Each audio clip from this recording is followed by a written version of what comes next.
these characters are very interesting. They both make me very apprehensive.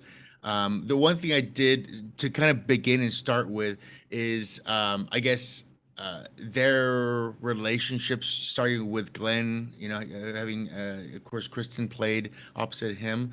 But I guess the people outside dealing with them is always interesting. And it's something that you put the weight on other people. Like these characters put the weight on other people to deal with them or go through their process. So I guess I don't know if you want to start Michael C and start with that, and then we'll go to Michael A after that.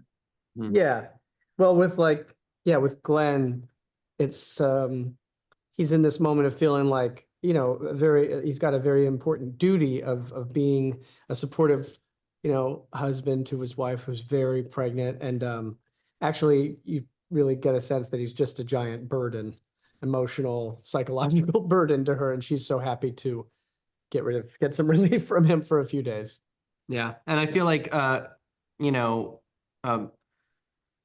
parallel to that, you have Rickey and Glenn. And I feel like for Glenn, Rickey is a lot of baggage. And I feel like Glenn's avoidance of Rickey's partially due to the idea that, Rickey wants something out of Glenn that Glenn doesn't really have the, bandwidth to give him anymore. Of course, he can do a much better job of communicating that, but he's really just trying to like cut him off. But I feel like Rickey, even though he's so like, this free-spirited, carefree guy, he's actually coming with a whole lot of baggage. And speaking to Rickey too, it's always interesting when people who are broken try to spend time fixing other people as well. So what was that part of like putting that into him, where him fixing other people helps him think he's fixing himself kind of at a point?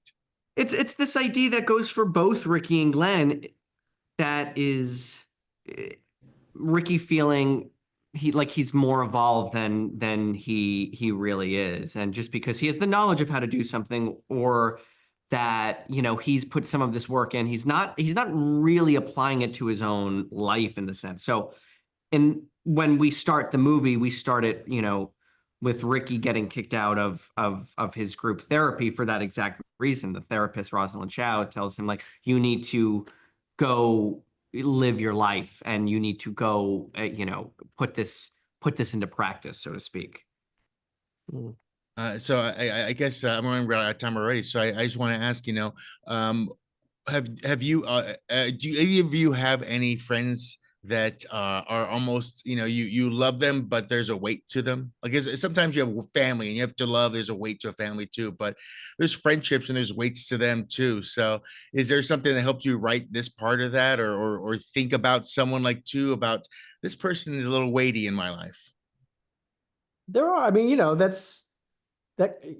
friendships really evolve, especially when you get older and you have friends that you've had for a long time and go through many different phases. People go through different phases of their lives and stuff. Yet things evolve in an interesting way. And then when saying, like, when you have kids, you get a lot, like, your bandwidth really shrinks, and the things that you're able to apply yourself to really fully, you just don't have the same kind of time or energy or, thought to give to people. So yeah, things do kind of get further away in a way, but good friends, even if there is a weight to them, they stick around, and you kind of, you keep evolving with them, hopefully. Very cool. Well, I thank you very much for this. I enjoy the film, and I actually would like to see them as fathers as well, because I feel like there's like a lot of in-depth going forward from there too, and also what they lend to their children too. Well, so we're talking about a sequel called Sacramento, where you were doing this in the poster. So maybe if you're interested in that, we could develop it actually. yeah, I'll help produce it as well. I'll make sure this happens. We need to get that story out there. There's so much unsaid, so I want to get out there. Well, I thank you very much. Hope everyone in your worlds is happy and healthy. Thank you, man. You too. Be good.